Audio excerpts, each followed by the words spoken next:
예, 만화가 박재동입니다. 언론 환경이 아주 나빠지고 왜곡되고 그래서 국민들이 방송을 이제 믿지 않게 됐어요. 이렇게 답답한 이때 방송국이 만들어지고 이런 것들이 또 많은 국민들의 여망이었죠. 그것을 이렇게 실현해준 국민TV 여러분들, 나 정말 너무 감사드리고 박수 보내고 또 보냅니다. 우리나라 국민이라면 정말 이 국민TV 관심을 가져야 됩니다. 그리고 이런 방송이 있어야 우리나라가 제대로 싱싱하게 나아갈 수 있어요. 그래서 여러분들 많이 관심 가지시고 조합원으로 가입해 주시기 바랍니다. 저도 방금 가입했습니다.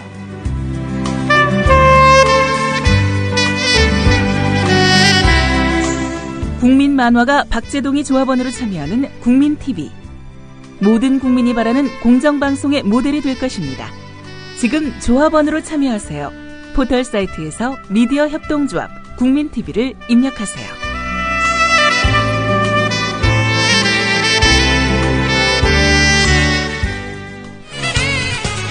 남편이 이 일에 대해서 어떻게 생각하느냐. 남편과 대화로 풀든지 그게 더 급하지. 결혼 생활의 당사자는 어디까지나 남편 그리고 아내고. 예, 근데 저는 20분 정도면은 6개월에 준하는 충격을 줄 수 있는 그런 스킬을 갖고 있습니다. 우리 써니님도 목소리 들어보면 알겠지만 보통이 아니야. 촉이 왔으면 바로 던져야죠. 김선 김남훈의 대국민 상담소.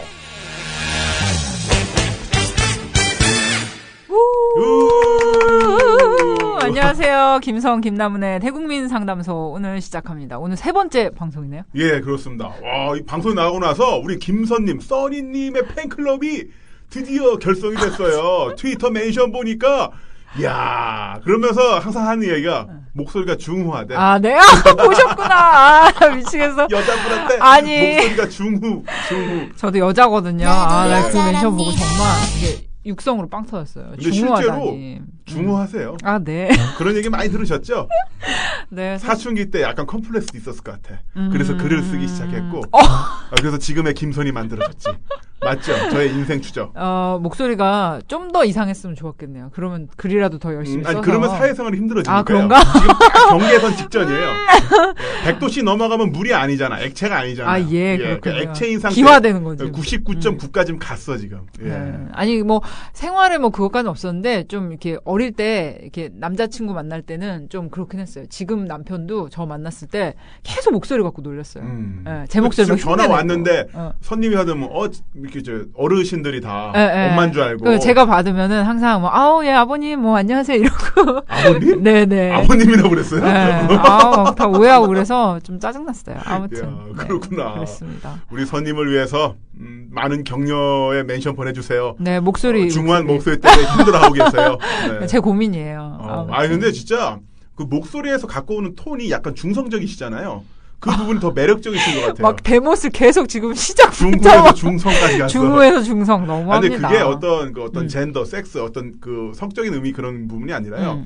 제가 말씀드린 거는 그 성별의 의미가 아니라 그 남녀 누구에게나 신뢰감을 주는 목소리라는 거죠. 네, 남자한테도 굉장히 카리스마 있게 어필이 되고 여자분한테도 굉장히 어필이 되는 아주 독특한 보이스 컬러를 갖고 계세요. 앞으로 그렇게 우겨봐야 되겠네요. 네, 절대 가수는 하시면 안 돼요. 아, 네. 네, 가수는 안 되고 상담적으로 아니면 그것도 좋겠다. 텔레마케팅. 신뢰감. 굉장히 이 보험에 들면 되게 잘 될 것 같아. 왠지 이 적금에 들면은 벌써 10억 받은 것 같아.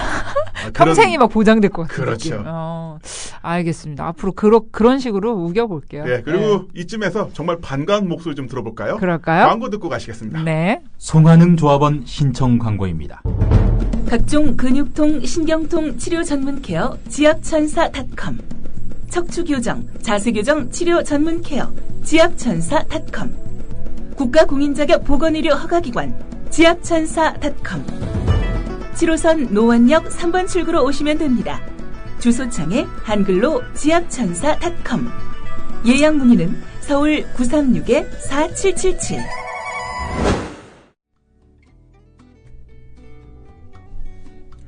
안녕하세요. 방송 잘 듣고 있습니다. 이 사연 채택이 되려나요? 이 사람 저 사람과 많이 대화를 나눠봤는데 조금 더 객관적인 많은 이야기를 들어보고 싶어서 사연 올립니다. 저는 30대 중반의 직장인이에요. 경제적으로 아주 풍족하진 않지만 그래도 나름의 작은 여유 정도는 갖고 사는 편이고요. 얼마 전에 저보다 4살 많은 사촌 형님한테 전화가 왔어요. 참고로 이 형님의 어머님, 그러니까 제 큰어머님이 일찍 돌아가시는 바람에 저희 어머니께서 어린 시절 형님과 저를 나란히 친자식처럼 키워주시기도 했고요. 간단히 말하자면 친형제 같은 사이였죠. 그런데 집안 어른들 사이의 갈등으로 형님 쪽 식구들, 즉 큰댁 식구들과 저희 가족 사이에 거리가 많이 벌어졌습니다. 구구절절한 이야기를 다 들려드릴 수는 없을 텐데 요점만 말하자면요. 저희 가족이 상처를 많이 받은 경우였고요. 큰댁 식구들은 뒤늦게 저희 부모님에게 사과하고 다시 예전처럼 지내자고 하시는데 저희 부모님의 마음이 잘 열리질 않는 상황이에요. 당연히 저도 형님과 소원해졌죠. 그런데 요사이 형님한테서 연락이 몇 번 왔어요. 언제 소주 한잔 하자느니, 소식 듣고 있다느니 이런 말씀 하시길래 저도 반갑게 화답하고 좋은 이야기 나눴는데 세상에나 며칠 전 전화통화에서 연대보증이라나 뭐라나 아무튼 보증을 좀 서달라는 거예요. 진짜 위험한 거 아니야. 어차피 한두 달 뒤면 나한테 돌아온 돈이 있거든. 다시 빼기 돼. 그때까지 잠깐만 융통하면 되거든. 내가 너한테 빚도 빡 씌우겠냐? 어? 아니 형이 그럴 거라고는 생각하지 않지만 당장 답을 주기가 좀 그러네. 왜? 알잖아. 이게 그 보증이란 게 쉽지 않은 일인 거. 근데 형, 나 좀 솔직히 당황스러워. 갑자기 연락이 오길래 반가웠는데 보증 이야기를 하니까. 야 미안해.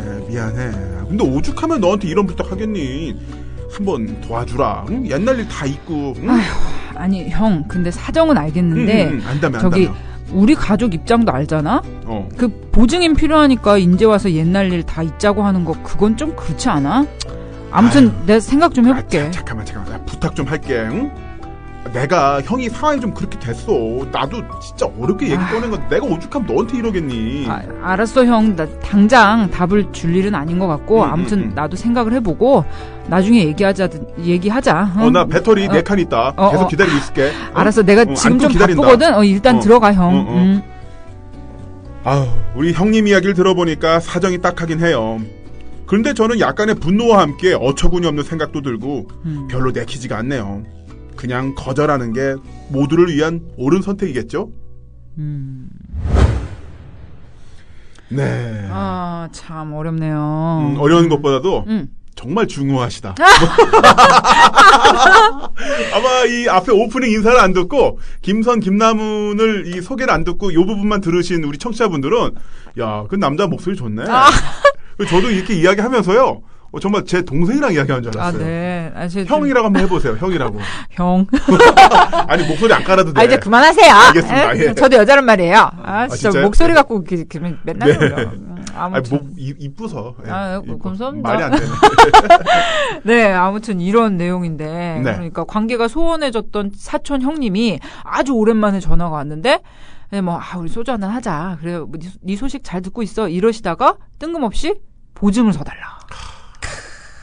왜 뜬금없이 오는 연락은 다 이럴까요? 그러니까요. 왜 이게 이럴까? 심야에 뜬금없이 오는 연락 3가지 있잖아요. 첫 번째 소방방재청 문자. 경보, 긴급 경보. 이걸 딱 보니까 비만이 온다고 조심하래. 중부지방 강한 호우로 인해. 의미 있는 행동이니까 이해하고. 또 하나는 이제 잔이. 잔이? 군남친 잔이. 짜증나. 짜증나. 구여친 잔이. 잔이. 근데 구여친 잔이는 되게 정말 잔이가 아니라 다단계로 이어지는 경우가 많이 있죠. 오빠 안 자고 있으면 내 말 좀 잠깐 들어볼래? 내가 최근에 정말 괜찮은 아르바이트를 찾았어. 강남역 4번 출구로 나와서 5분만 걸어가면 있는데 같이 오리엔테이션 받으러 가자. 물론 오빠랑도 여러 가지 이야기가 있었지만 참 이거 잘 되면은 거기서 연수도 보내준댔어. 2박 3일 경주로. 이런 식으로 해서 끌려서 갔더니만은 이렇게 다이아몬드. 그렇죠. 다이아몬드, 사파이어. 난리가 나는 거죠. 난리가 나는 거죠. 제 얘기입니다. 진짜요? 예. 그럼 구여친한테 끌려서. 예전에 한번. 예전에. 왜냐면은 구남친은 짜증나는 존재잖아요. 여자분들한테. 척결해야 돼, 대상. 척결해야 돼. 남자들한테 구여친은 약간은 미련은 있는 네, 뭐 그런 의미가 있거든요. 미련이라는 것도 왠지 그 건전해 보이진 않는데요. 그렇죠. 그렇죠. 예, 여러 가지 뭐 전화를 왜 하겠어 구남친이 예, 그 여친한테. 예. 그래서 하여튼 그랬던 게 있는데 이분 참 그래요. 갑자기 오는 연락은 좋은 소식이 없어요. 나쁜 소식인 경우가 많이 있죠. 맞아. 그러니까 갑자기 오는 연락. 그러니까 뭐 몇 년 만에 뭐 중학교 동창 연락이 왔다. 이러면 뭐냐 여자들끼리는 거의 이제 자기 결혼하는데 하객 없어서 이제 그래도야 와서 납부하라는 얘기죠. 그렇지 납부하고 좀 이렇게 자리를 빛내주고 가라는 얘기죠. 네. 일반 뷔페면 7만 원, 호텔 뷔페면 10만 원. 그리고 M+1으로 올라갈 때마다 5만 원씩 추가. 그렇죠. 추가 요금 발생합니다.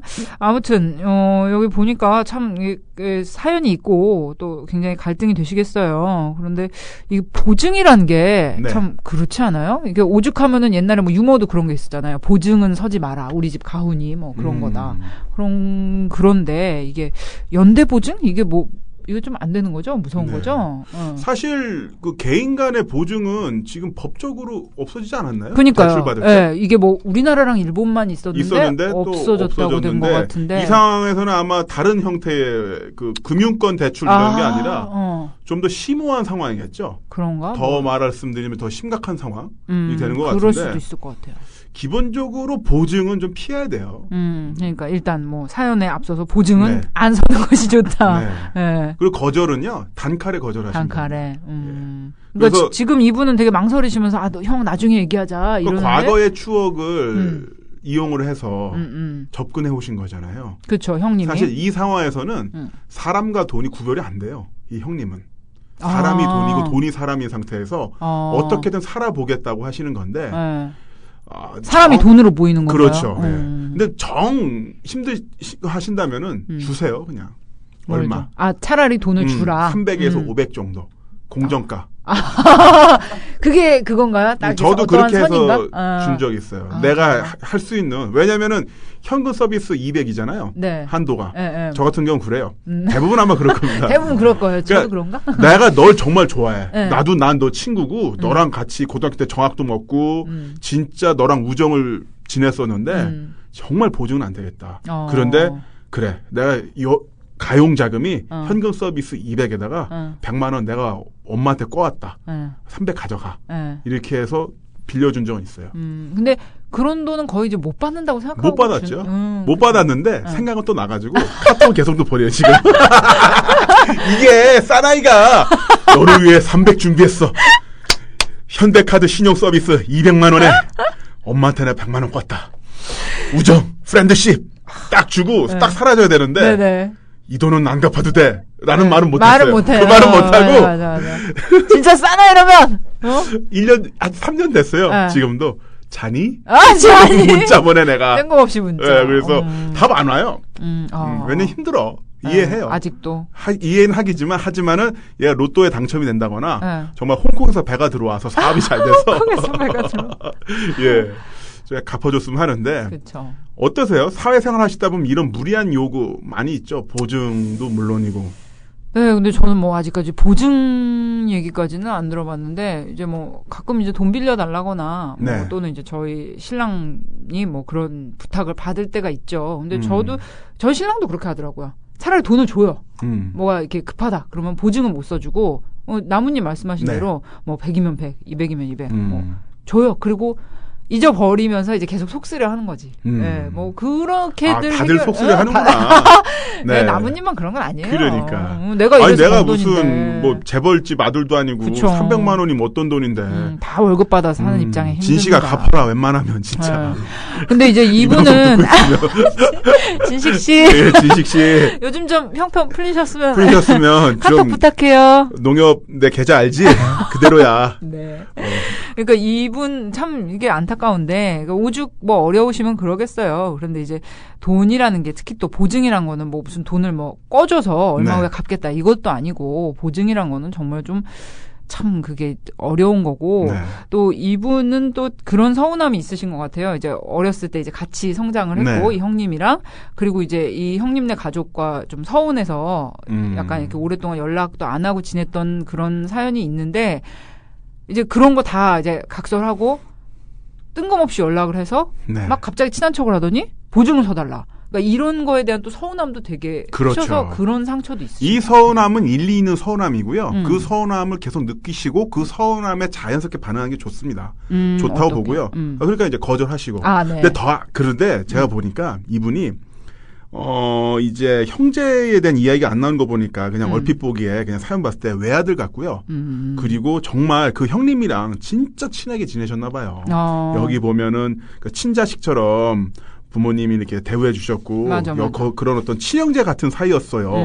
네. 이런 내용이 있는데 네. 사실 그 형제라는 거 가족 중에서도 남자끼리의 우정과 그 친족끼리의 어떤 혈족의 어떤 느낌이 같이 믹스된 그 감정은 그렇죠. 대단한 거거든요.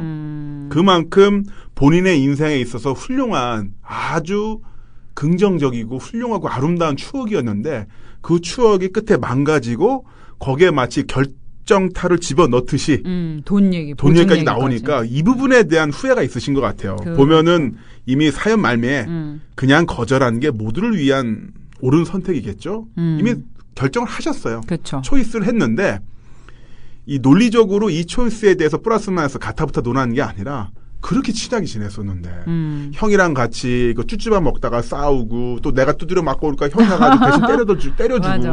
그리고 또 4살 많은 형이니까 어릴 때 또 4살 많은 사람은 또 굉장히 크게 보이잖아요. 굉장히 커 보이죠. 네. 텔레비전 안에 마징가 제트가 있으면 내 방 안에는 그 형이 있는 거거든요. 뭔가 위험할 때 나를 도와줄 수 있는 존재가 바로 그 형이었던 걸로 생각이 되는데 그런 차원에서 본다면은 그 유년 시기에 좋았던 추억이 다 날아가는 거죠. 예를 들어서 여자분들로 치면은 아주 정말 이쁘고 달달한 16부작 드라마를 봤어요. 너무 좋았어. 어떡해. 남자 완전 완소야. 남자 주인공 사진 다운받아가지고 아이폰 배경화면으로 집어놨는데 그 남자가 막 추문이 막 터지는 거지. 그때 막 이상한 얄궂은 막 성추문이 터지는 그러니까. 거지. 그러면서 뭐야. 뭐야. 짜증나. 그 드라마 보면서 울었는데 짜증나. 뭐야. 그렇죠. 자기 굉장히 소중하게 갖고 네. 있던 그런 추억이 뭐 정말 이게 현실적이고 약간 좀 뭔가 좀 안타까운 문제로 인해서 굉장히 이렇게 내동댕이 쳐진 느낌? 이런 것 때문에 또 많이 지금 상처를 받고 계신 것 같아요. 맞습니다. 네. 그래서 그런 안타까움이 글에 되게 묻어나요. 맞아요. 이 형에 대해서 이제 어릴 때 소중하게 느꼈던 이런 추억이나 정이라든지 그런데 이제 정말 뜬금없이 전화해서 기껏 한다는 말이 보증 이럴 수가 뭔가 배반당한 느낌도 들고 그러신 것 같아요. 그래서 제가 드릴 수 있는 말씀은 그 서운함 당연한 거고요. 그 서운함에 솔직하게 반응을 하시면서 정말 도와드리고 싶다면은 일정 금액을 드리면서 어떻게 보면 그 돈은 형을 위한 게 아니라 자기 자신을 위한 거죠. 자기 자신이 사촌 형을 돕지 못했다라는 죄책감을 씻는 용도가 될 수도 있는데 막 그 정도 수준에서 협의를 보시는 게 자기 자신과 협의를 보시는 게 좋지 않을까 하네요. 네, 저도 전적으로 동감합니다. 그리고 아마 사촌 형은 제가 보기에 사실 저도 이렇게 우리나라가 정말 이 사회가 그 패자 부활이 굉장히 힘든 상황이잖아요. 그렇죠. 그런 부분을 느끼는데 아마 사촌 형님께서는 더 힘들어질 가능성이 커요. 예, 그러니까 경제적으로 도와주시지는 못하더라도 마음으로 아니면 어떤 그 정신적인 차원에서 도움 줄 수 있는 방법을 계속 한번 같이 고민해 보시는 것도 좋을 것 같습니다. 그러게요. 근데 또 정신적인 차원에서 이렇게 돈이 급한 분한테 약간 그런 하긴. 그렇게 한다고 그럼 해서 입금하고 잊으세요, 당분간. 그래야 될 것 같아요. 약간 시간에 맡기시는 게 좋을 것 같아요. 네. 서운한 감정은 감정 그대로 이제 왜냐면 또 말씀하시고. 잘못되실까 봐. 요즘 또 걱정돼서. 또 쉽게 사람이 그렇게 쉽게 잘못되진 않아요. 하긴 또 오래간만에 사촌 동생한테 연락하는 친구들이 이런 분들이 좀 세요. 기질이 있으셔. 기질이 있으시고 멘탈이 웬만하시니까 또 이렇게 또 다시 일어날 수 있어요. 그래요. 그러니까 그런 말 있잖아요. 이 세상에서 가장 강한 물질이 있다면 단언컨대 메탈입니다. 메탈. 내 얘기를 왜 했지? 그 다음에 나오는 이제 왕뚜껑 선전을 또 인상 깊게 보셨나봐요. 예, 그런 것도 있고, 이 세상 가장 약한 물질은 멘탈입니다. 멘탈입니다. 네. 아무튼. 멘탈. 네. 그렇게 약간 시간에 맡기시고, 좀. 근데 손님은 어떨 것 같아요? 뭐를? 내가 정말 힘들어. 그럼 누구한테 돈 꺼달라고, 빌려달라고 할 수 있어요? 글쎄, 그거는 그렇게 어떤 상황을 가정을 하기는 참 어려운 것 같아요. 어려워지면 그렇게 할 수도 있겠죠. 저는 해봤어요. 사업하다가 망가져가지고 여동생한테 700만 원 꺼봤고요. 시집 가서 애 둘이 둔 애한테. 아이고, 어떡해. 남동생 차를 제가 팔아서 먹었어요. 아니, 형님! 액티언인가? 액티언? 액티언. 액티언 7,000km 탄 거. 어머, 완전 새 차인데. 네, 새 차인데, 그거 팔아가지고, 제 통장으로 들어왔죠. 사업 자금으로. 살림 좀 나아지셨습니까? 액티언 팔아서. 아니, 그 살림살이가 나온 게 아니라, 난파선에다가 이제 주유를 했던 건데, 망했잖아요. 그럼 어떻게 좀, 상환하는데 꽤 오래 걸렸죠. 상환을 하셨어요? 하긴 했어요. 느꼈던 게 뭐냐면은, 망할 때 빨리 접자. 교훈을 얻었어요. 과감하게? 예, 그래서 그 다음에 사업하다 망했을 때는, 바로 접었어요. 바로 접어서. 바로 접었어요. 네, 바로 접어가지고, 그때는 직원들한테 임금 체불도 없었어요. 싹 주고 싹 주고. 네.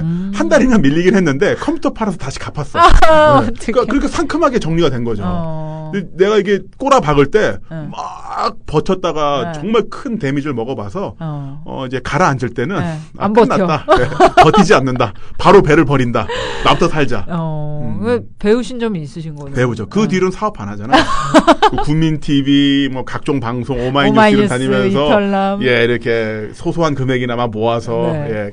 삶을 꾸려나가고 있습니다. 그래도 뭐 스타 진행자신데요. 뭐 국민TV의 유재석, 저도 그 댓글 보셨죠? 국민TV의 유재석, 김남훈. 과연 그 말이 칭찬일까요? 티끌 모아 태산이잖아요. 그럼요. 근데 정말 그런 말씀을 드리고 싶어요. 좌절이라는 거 분명히 살면서 없을 수가 없고요. 우리나라 사람들이 못 배운 것 중에 경험하지 못한 게 뭐냐면은 좌절을 받아들이는 방법 자체에 대한 학습이 안 되어 있어요. 모두 다 1등하고 잘되라 성공하고 가불관계 이야기하지만은 내 자식이 갑질하는 거 보면서 아마 대부분의 부모들은 뿌듯해하죠. 뿌듯할걸요. 자랑스러워하죠. 우리 아들이 세상에 회사 갔더니 직원들이 90도로 인사를 해. 설설 기던데. 설설 기던데. 맞아요. 설설 기던데.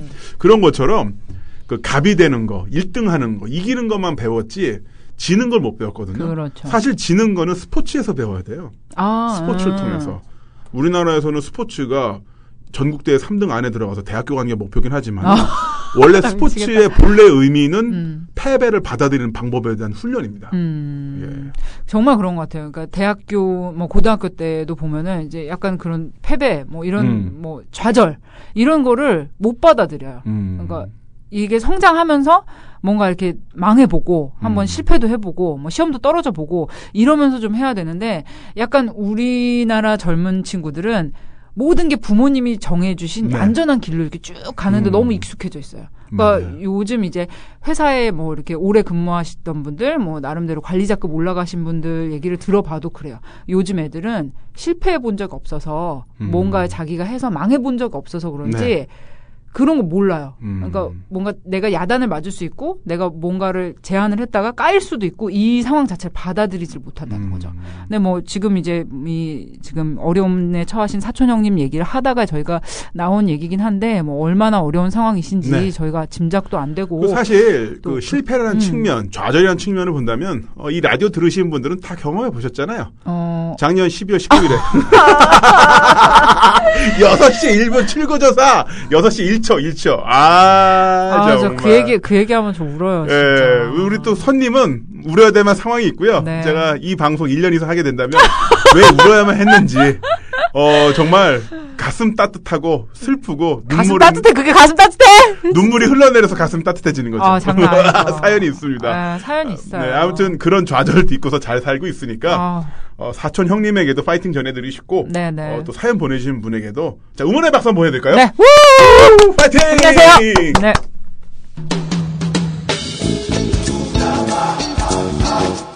김선, 김남과 함께하면 하쿠나 마타타 행복해집니다. 월요일 오후 4시부터 6시까지 함께해요. 실시간 엔돌핀 충전소 김선, 김남훈의 대국민 상담소. 안녕하세요. 저는 올해 38인 여성입니다. 전문직에 종사하고 있고요. 사는 게 바빠서 인제야 결혼을 준비하고 있어요. 예비 남편이랑은 선으로 만났고요. 부모님이 오래 알고 계신 어르신의 아들이에요. 그런데 고민이 있어요. 결혼할 땐 당연히 건강검진을 하고 이 사람이 몸이 어느 정도 건강한지 문제는 없는지 체크해야 하는 건가요? 다름이 아니라 저의 예비 남편 쪽에서 아주 정확히 말하면 예비 시어머니께서 제가 건강검진을 받길 강요하고 계세요. 근데 이게 단순한 검진이 아니고요. 암이나 뭐 그런 중병까지 가늠할 수 있을 정도로 정밀한 검진을 꼭 받아야 된다는 거예요. 예비 남편은 뭐라고 하냐고요? 이 사람은 부모님 말씀에 대체로 순종하는 편이라 그런지 그냥 한번 받는 게 어때? 이러네요. 여기에는 2가지 이유가 있어요. 예비 남편을 통해서 들어보니 제가 나이가 좀 많다는 거. 38이니까요.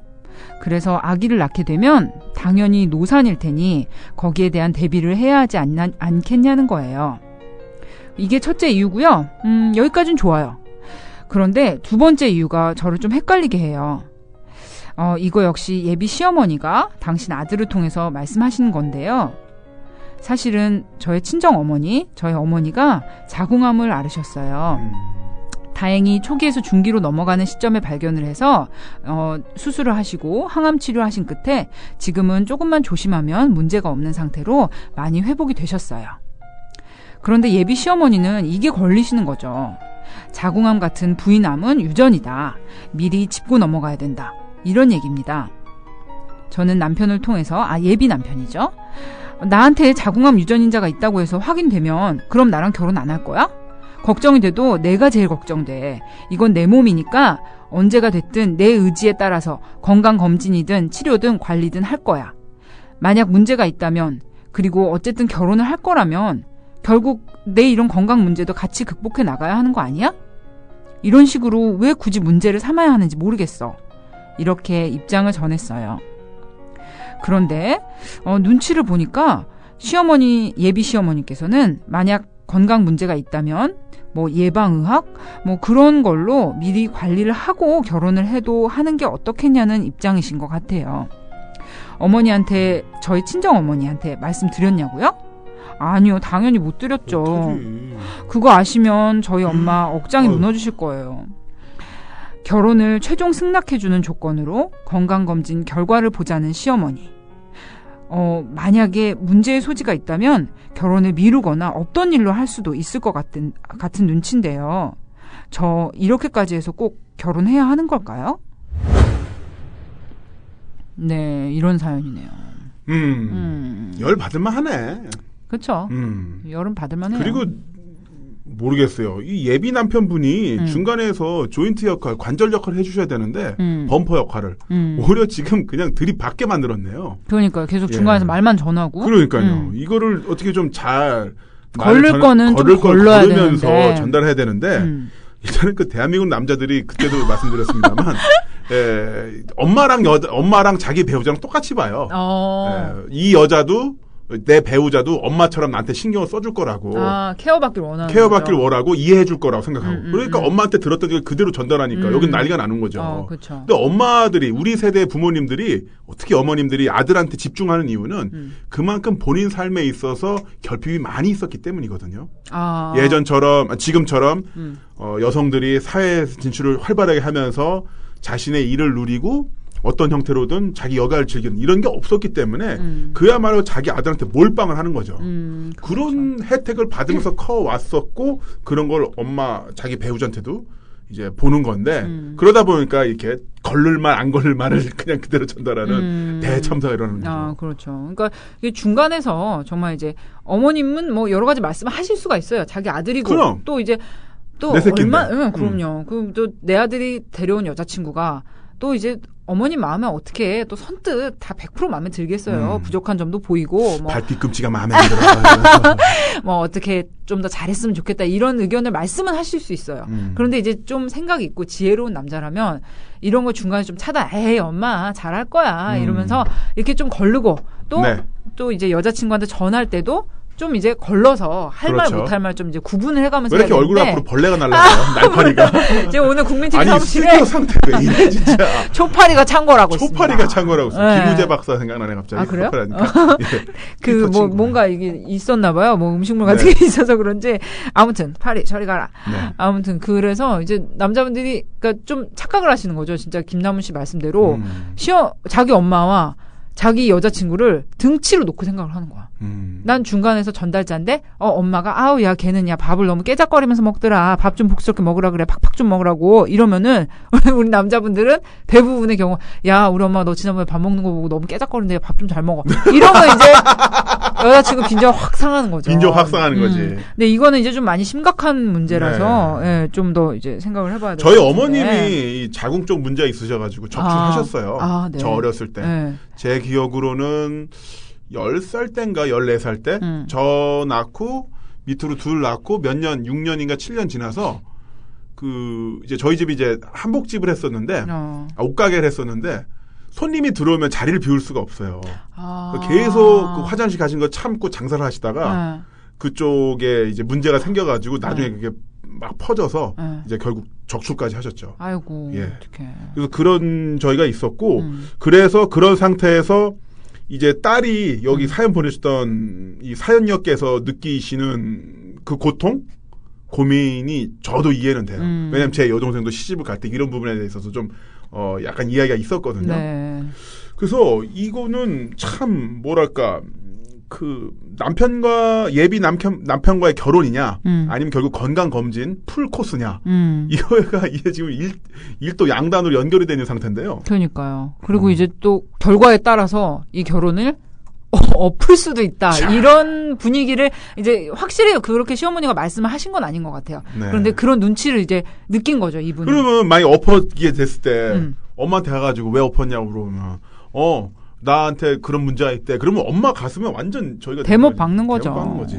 그러니까 이거는 그러니까 일단 뭐 첫 번째로 안타까운 거는 남자분이 중간에서 이제 가교 그렇죠. 역할, 뭔가 이렇게 중간에 이제 조인트 역할을 못 하셨다는 거. 그러니까 어느 정도 자기 어머님 납득을 시키고. 이분 히든이네. 구멍이야. 내가 보기에. 앞으로도 계속 그럴 것 같아. 아, 남자분? 좀 결혼해도 좀 그럴 것 같긴 해요. 그러니까. 우리가 부정적으로 그러면 안 되는데.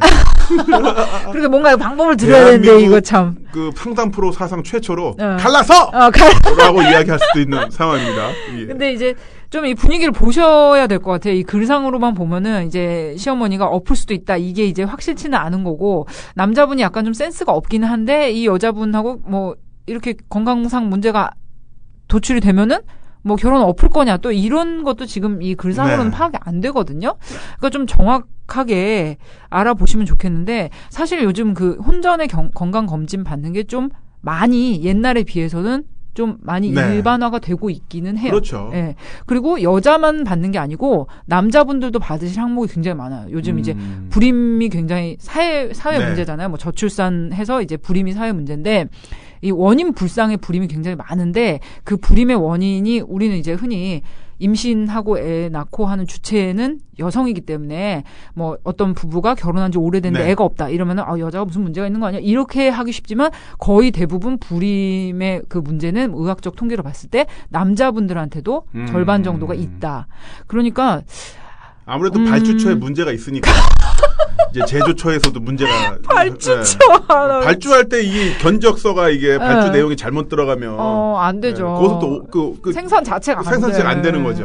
어머 어떡해. 고품격이다 우리 방송 진짜. 너무 클래스가 높아서 지금 주체할 수가 없어요. 발주처. 그러니까 그 발주처에 이게 문제가 이 오다시체 문제가 있는 분들이 생산 시설도 있고 많아요. 남자분들도 요즘 뭐 이게 밤늦도록 이제 인터넷 하시고 트위터 하시고 이러고 술 드시고 고기 드시고 받은 파이라면 팔 가득 들어있고 받은 파이람 그러시다 보니 그 문제 있는 분들이 많은데 아무튼 그러니까 이게 저는 약간 이분이 지금 속상하신 포인트 이해해요. 자기 엄마에 대한 약간 모욕 정도로 감정적으로 느끼실 수도 있어요. 우리 엄마가 아팠던 것도 속상한데 그 아팠던 걸 빌미로 삼아서 시어머니가 건강검진을 되게 강압적으로 요구하고 엎을 수도 있다는 눈치를 자기가 받게끔 이 상황이 전개가 된 거에 속상하실 수도 있는데 그렇다면은 그러니까 이게 중요한 거는 남편인데 남편감인데 남편감이 좀 센스가 없긴 하지만 그래도 내가 자기야 내가 문제 있으면은 결혼 안 할 거야 나랑 이렇게 물어봤을 때 좀 뭔가 충분한 신뢰가 있다. 이 사람이 어느 상황에서든 내 곁에 있어줄 거라는 신뢰가 있다면은 건강검진을 받으시되 둘이 같이 받는 거죠. 남편 되실 분도 이제 여러 가지 건강검진이 있거든요. 뭐 여자분은 이제 산부인과적인 건강검진도 받고 다른 뭐 무슨 뭐 이런 다른 장기나 뭐 이런 쪽에 그런 가정의학과적인 네. 검진도 받으시고 남편분도 뭐 가임 그 임신 가능 여부에 대한 검진들이 남자분들 것도 꽤 있어요. 네. 네. 그렇게 해서 아예 같이 받고 같이 깨끗하게 서로 알고 뭐 만약에 어떤 문제가 있다 그러면은 뭐 여보 자기는 뭐 간이 안 좋아 간 수치가 높으니까 술도 조금 먹고 내가 이러이러한 뭐 약품으로 관리해 줄게. 그러면 아 고마워. 자기는 뭐 가족 병력이 있으니까 신경 쓰고 내가 스트레스 받지 않도록 잘 챙겨줄게. 뭐 요렇게 좋게 가시는 것도 남자분에 대한 신뢰가 충분하시다면 네. 방법이라고 생각돼요. 그렇죠. 그래서 저도 여기 보면은 저 이런 집으로 그렇게까지 해서 시집을 가야 되는 건가요? 라는 질문으로 다시 이제 환원이 되는 부분이 있는데요. 저는 그 행복에 대해서 일단 말씀드리고 싶어요. 행복. 행복이 어떤 게 행복일까요? 행복이? 네, 내가 행복하다 느끼는 거. 그냥 일단 이걸말이 입금이 잘 되고 그렇죠. 일단 네, 입금. 현대카드 결제가 무사히 진행이 되고 네네. 저도 아까 내릴 때 여기 올 때 택시 긁어보니까 네. 아직 안 막혔더라고요. 아, 예. 그게 행복이죠. 그게 행복이죠. 예. 정말 행복 기본. 그리고 받은 파일하면 새로운 파일이 계속 들어와 있고 그득그득하게. 그래서 이렇게 말씀드렸는데 저는 행복을 이렇게 생각을 해요. 뭐냐면 내가 지금 누리는 것보다 더 큰 만족감을 누릴 수 있을 거라고 예상하는 거. 네. 그러니까 실제로 안 일어나도 돼요. 네. 내가 지금 이만큼의 행복이 있는데 내일은 더 행복할 거야라고 예상하는 게 행복이라고 보거든요. 그래서 저는 이 사연 보내주신 분이 지금 이제 건강검진의 하나의 빌미가 됐긴 했습니다만은 이런 거를 총괄적으로 봤을 때 과연 이 남자분과 그리고 이 남자의 엄마 되는 분과 같이 삶을 살았을 때 앞으로 20년, 30년, 40년 동안 더 큰 행복을 누릴 수 있을 거란 예감이 드는지 그리고 그게 행복으로서 정말 발현이 되는지 여기에 대해서 한번 생각을 해보시고 예 거기서 다시 한번 또 이야기를 나눠보는 것도 좋을 거라 생각을 해요. 그러니까 지금 당장 또 결혼 안 해도 되는 거고 그럼요. 그리고 또 이분이랑 조금 이제 미뤄져서 또 만날 수도 있는 거고 그렇죠. 당장의 어떤 뭐 시스템에 자기의 그 운명을 그냥 다 던져가지고 그 결혼이라는 어떤 목적지를 향해서 막 달려가 전력 질주하는 것은 문제가 있다고 보거든요. 네, 저도 좀 동감인 게 여기 이 사연 이제 첫머리에 보면은 안녕하세요. 저는 올해 38인 여성입니다. 38이면은 정말 꽉 차신 나이긴 해요. 예. 네. 근데 이제 여기서 이제 글 전체적으로 보면은 아직 그 남자친구분하고, 그러니까 남편 되실 분, 지금 약혼자인 네. 남자분하고 그렇게 썩 친밀감이 안 느껴지는 게. 맞아. 좀 네. 대먼대먼하지. 그쵸. 그러니까 뭐 남편에 대한 소개가 이래요. 예비 남편이랑 선으로 만났고요. 부모님이 알고 지내신 어느 어르신의 아들입니다. 이건 뭐 남편 이런 입장을 전했어요. 이건 무슨 새누리당이나 민주통합당이 NNL 이거 열람할 때 이런 입장을 전한다. 예, 이런 이건 대먼대먼해. 내가 보기에. 맞아요. 이렇게 아주 편하고 친밀하신 관계는 아닌 것 같아요. 그러니까 좀 쫓긴다는 느낌? 약간 네. 그런 게 들어요. 근데 그러실 필요가 없는데 없어요. 38의 전문직 종사 이거 훌륭한 거거든요. 골드미스. 네, 골드미스고 사실 제 주변 보면 다 이래요. 여자분들은 제 주변의 여자분들은 아직 결혼 안 하신 분들은 비혼도 있지만은 정말 능력이 좋고 굉장히 사회생활 열심히 하시다 보니까 능력도 좋아서 남자들이 참 눈에 안 차는 경우가 많이 있고요. 남자들은 정말로 못나서 못 가는 거예요. 내 주변에 이제 30대에서 40대들은 야, 너 진짜 못났다. 어째 지금까지 못 가냐. 아니 뭐 빚이 한 10억 있다거나 주민번호 한 3개 있다거나. 아니 주민번호는 어떻게 하면 3개 있어요? 이제 굴곡 있는 삶을 살다가 수배도 당하고 애들이 다 그래. 그래서 야 너는 그냥 이렇게 사는 게 너는 사회 도움이야. 이런 경우가 많이 혼자 살아. 네, 극단적인 케이스긴 합니다만은 아무튼 인생이라는 거 여러 가지 어떤 경우일 수가 있고요. 지금 만나신 분과 많은 교감을 나누면서 아까 말씀드린 것처럼 그 행복, 그 펠리타스라고 하는데요. 펠리시티의 원래 원어죠. 그런 것처럼 내가 갖고 있는 이 행복감이 더 커질 수 있을 것인지 한번 생각을 해보시는 것도 좋을 것 같습니다. 그래요. 네. 그리고 참 이게 결혼 정년기를 넘겼다는 게 여자들한테 굉장히 많은 불안감을 줘요. 저는 그 결혼 정년기란 표현 자체가 마음에 안 들어요. 그러니까. 왜냐하면 결혼 정년기는 여성을 출산을 위한 도구로 보고 자원으로 그렇죠. 보면서 가장 아이를 많이 건강하게 낳을 수 있는 상황을 일부러 임의로 정하고서 강요를 하는 거잖아요. 저출산 문제도 그거 여자 문제가 아닌데 여자 문제인 것처럼 뉴스에서 막 나오잖아요. 그렇죠. 여성의 사회 진출이 많아지면서 아니 그게 무슨 개소리야. 뭔 소리야. 여자가 사회 진출해서 결혼을 안 한 게 아니라 주변에 원빈 같은 남자가 없어서 그렇지. 아, 네. 맞습니다. 회사 가면 사장이 나 같아. 그리고 부장은 김용민 같고. 이러니까 장사가 저기 안 되는 거지. 아, 미치겠다. 네. 그리고 우리나라가 OECD 2193시간이래요. 세계 최장 근로 시간이라고요. 언제 연애하고 언제 애를 만듭니까? 맞아요. 아무튼 그리고 그 여자분들은 그러니까 한 30살 기점으로 해서 많이들 가요. 그리고 뭐 이제 한 32살, 3살까지도 웬만큼 지내요. 근데 3살이 되면은 이제 뭔가 이제 고속도로 확 타는 느낌이 몇 살 때 결혼하셨어요? 저 29살 때 결혼했어요. 뭐 그랬죠. 이러니까 이런 얘기를 자연스럽게 하죠. 그렇죠. 뻔뻔하게. 나는 29에 했단 말이야. 뭐 이러면서. 근데 이제 쫓겨서 가시는 분들이 정말 있어요. 그거 진짜 위험한 게요. 전문직 여성 잘 나가시는 여자분들 보면은 진짜 30대 초반에 바쁘고 또 좋은 남자 만났는데 바빠서 진짜 바빠서 제대로 안 되다가 외로워서 후반 40대 초반에 갑자기 극단적으로 눈을 확 맞추는 경우가 있어요. 그 정말 아닌 사람하고 꼭 해야 된다고 막 난리를 치면 미칠 것 같은 거야. 그러니까 아니 진짜 이 여자분은 내가 보기에 무슨 잡지 모델은 아니고 안쪽 넘어가면 왜 커리어 루먼 인터뷰 이런 거 나오잖아요. 의자에 딱 이렇게 앉아가지고 능력 있는 여성 어깨 딱 이렇게 해가지고 이런 여자분인데 남자는 어서 호랑말코 같은 새끼를 데려와가지고 그러니까 자동차 허남바에 진짜 네, 그러니까 너무 그렇게 아닌 사람인데 나이에 쫓기고 그러니까 여러 가지 생각이 드는 거죠. 주변에는 다 친구들은 결혼해서 애도 하나 둘씩 있고 뭐 남편도 원만한 것 같고 또 이제 부부들이라는 게 그렇잖아요. 그러니까 진짜 힘들고 그런 얘기를 하는 사람 어디 있어요? 다 행복하고 우리 남편 속은 좀 썩이지만 그래도 좋아. 우리 애기 이번에 학교 갔어. 뭐 이러면서 다 좋은 얘기만 포장을 하지. 그 가족의 사는 모습을 보면 홈쇼핑 설렁탕 CF 그렇죠. 같죠. 너무 맛있어. 막. 대가족이 해가지고 막 먹고 할아버지 할머니랑 국물 떠가지고 입에 애기 입에다 넣어주고. 그러면 애기 막 이제 볼딱지 터지도록 먹으면서 너무 맛있어. 이런 분위기. 그런데 이제 실제로 사는 거 보면 그 다 설렁탕 비슷해요. MSG거든요. 네, 그렇거든요.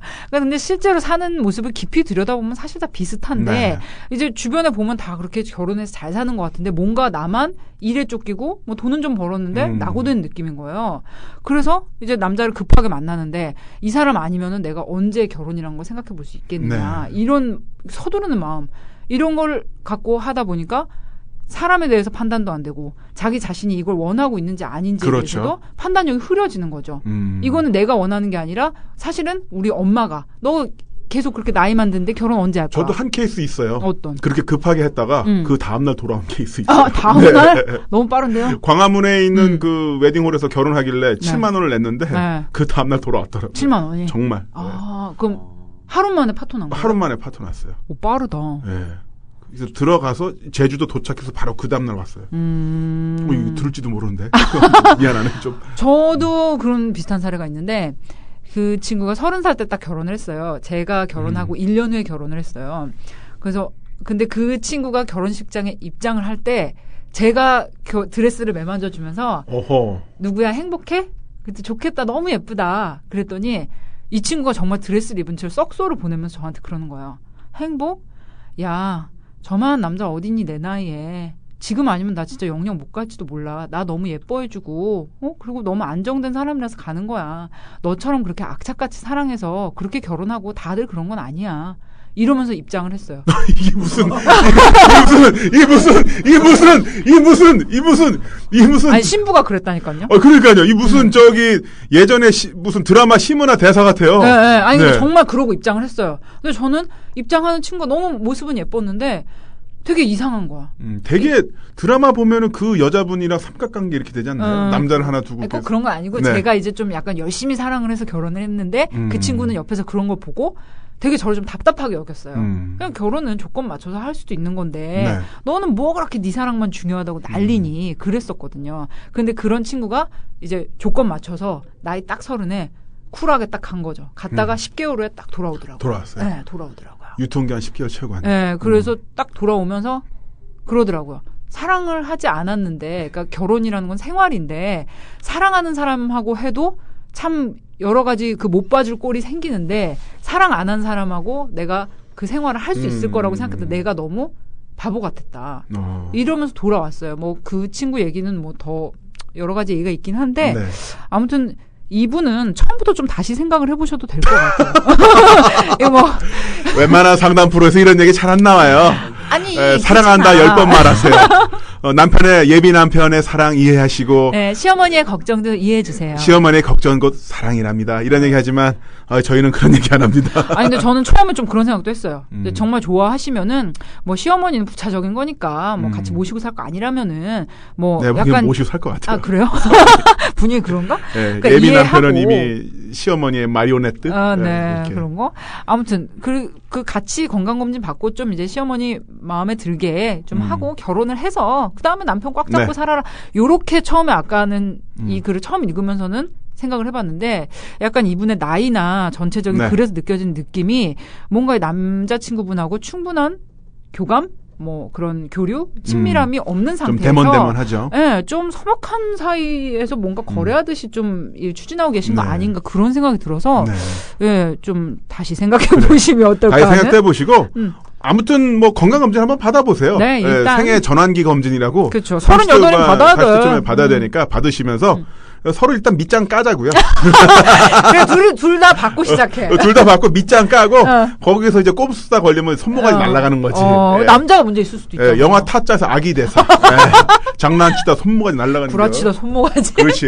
야, 멋지다 우리 상담. 네, 그렇습니다. 예, 두 번째 상담 이렇게 마무리할까요?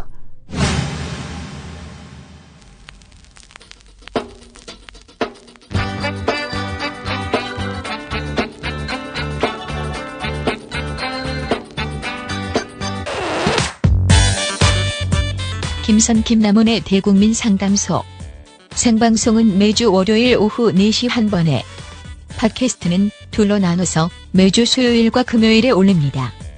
7월 15일 생방송분 첫 번째 팟캐스트 편을 모두 마칩니다.